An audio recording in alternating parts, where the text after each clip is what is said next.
Welcome to Burlap Teachers. Enjoy the video. You start by identifying exactly what broken means: missing replies, corrupted links, or threading errors. Check ID, timestamps, and any visible error text so you know the scope.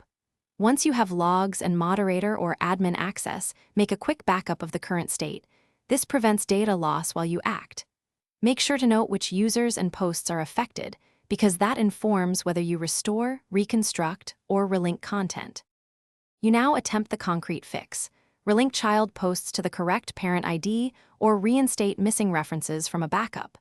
If database repair is needed, export affected rows and reconstruct the thread order by using timestamps and user ID so the conversation reads correctly.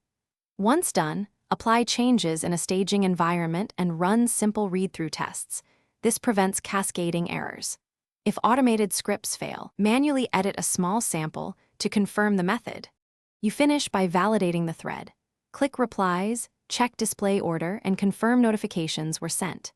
Make sure the restored or patched content matches timestamps and authors, because consistency preserves trust. After verification, notify affected users and record your actions in a log. Retain backups for at least 30 days. If something still looks wrong, roll back to the backup and escalate with the error logs and exact steps you took, so the issue can be debugged at a deeper level. Thanks for watching. Consider subscribing if this video helped you.